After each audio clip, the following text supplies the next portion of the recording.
The Story of Erika, Chapter 1. Prologue, Marriage in the First Cracks.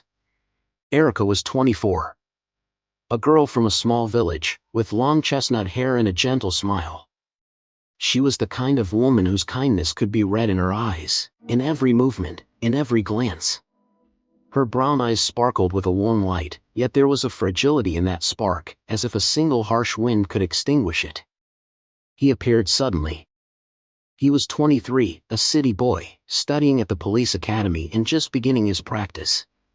His eyes carried boldness, his words, bluntness, and in his posture there was self-confidence that could easily be mistaken for strength. On their very first meeting, he said plainly, "I want to marry you." Erika was taken aback.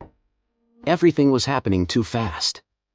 She didn't even know if she truly liked him yet, or whether she could trust him. But he wasted no time. Within days, he brought his parents to meet hers. Erika's parents were surprised but didn't dare to refuse. The young man looked decisive, from a good family, and everything seemed to align. Erika hesitated, but deep inside she still believed in fairy tales. She was a simple girl from the countryside, just starting her job as an accountant in the city. Maybe this was her fate, a man who knew exactly what he wanted. A prince on a white horse, though without romance. She agreed. The wedding came quickly. Guests laughed, music played, the young couple smiled. It all looked like a bright beginning. And for the first weeks, it really did feel like a dream. He was attentive, full of promises, speaking of plans. But after just a month, his true self showed. He started coming home late, reeking of alcohol. Sometimes he would start arguments for no reason, slam the table, throw dishes, or simply sit in heavy silence. His voice became harsh, his gaze, cold. Erika remained silent. She was afraid to argue, afraid even to ask questions. She tried to please him, but it never changed anything. One night, he came home drunk again. On the collar of his white shirt, a red lipstick stain glared like a wound.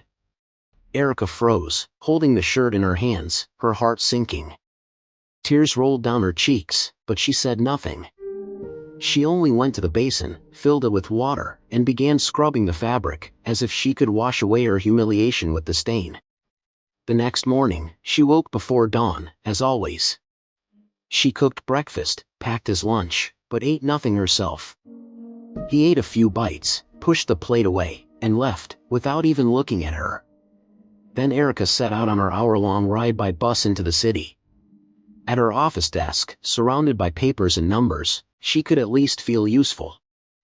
Her colleagues, 3 cheerful girls and 1 quiet young man with a slight limp, were kind to her.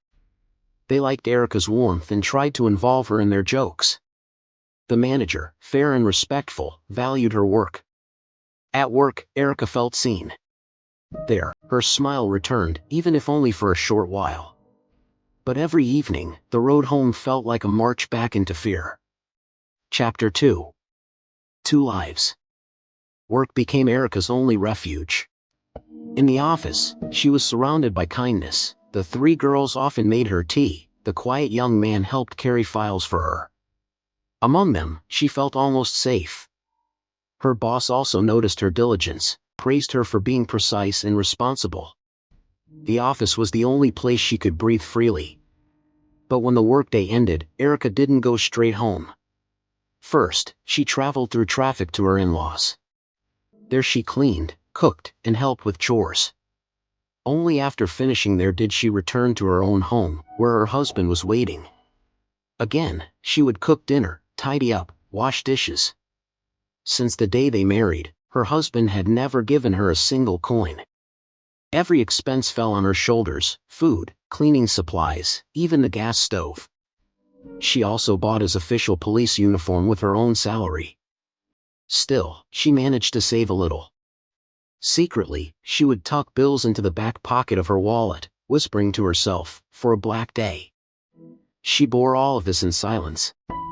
She never complained, not even to her friends.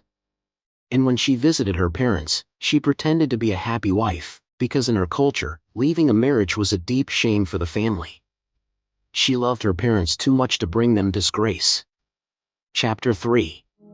The Loss. A year passed this way. And then, life quietly shifted inside her. Erika was pregnant. She didn't know it yet, but she was carrying twins. That night, her husband John came home drunk again. It wasn't the first time he had driven in such a state. He burst into the house, his words slurred, his anger spilling for no reason. "Where were you?" he shouted. Without waiting for an answer, he shoved her hard. Erika fell onto the floor of the bedroom. John began smashing whatever stood nearby, furniture, dishes, anything his hands could grab. Terrified, Erika scrambled up and ran from the room, hoping he would tire himself out and fall asleep. She locked herself in the bathroom, breathing quickly, heart pounding. And then she saw it, blood running down her legs. Moments later, pain gripped her, and she heard a dull splash in the toilet. A horrifying realization dawned. She had miscarried.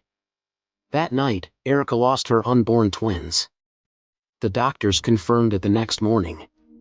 Their words were calm, clinical, miscarriage. Erika listened in numb silence. The world felt distant, unreal. She couldn't understand why. She had never given him reason for jealousy.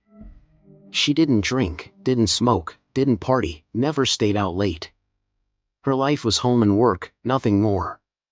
She had tried so hard to be the perfect wife. But John acted as if nothing had happened. The next morning, he woke, washed, ate breakfast, and left without a word. No apology, no remorse.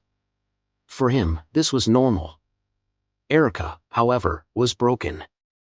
She could not leave him. In her country, divorce was a disgrace not only for a woman, but for her entire family. She loved her parents too much to shame them. So she stayed. And silently, her heart bled. Chapter 4. Silence after the storm. Life after that night was never the same. Erika returned from the hospital hollow, carrying emptiness instead of hope. Her husband behaved as though nothing had changed. Sometimes, he would mutter indifferently, "Well, it didn't work out. You'll have more children someday." And then walk away. Erika moved through her days like a shadow. She still rose early, cooked breakfast, cleaned, worked. But her eyes no longer shone, her smile faded. At the office, her colleagues noticed.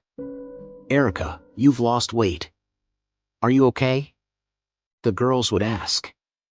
She always brushed it off, "I'm just tired." They tried to cheer her up with tea, cookies, small jokes, but nothing could warm her anymore. The quiet young man, limping slightly, once told her softly, "If something happened, you can talk to me." She nodded, but couldn't speak. Words stuck in her throat. Her boss noticed too. He even offered her a few days off. But Erika refused. Sitting with papers was easier than sitting alone at home. So her days were divided, one world where people valued her, smiled at her, offered kindness, and another world, dark and unpredictable, where her husband's anger ruled. She cried only when no one could see. Quiet tears, for the children she lost, for the life she once dreamed of, for the love that turned into a shadow.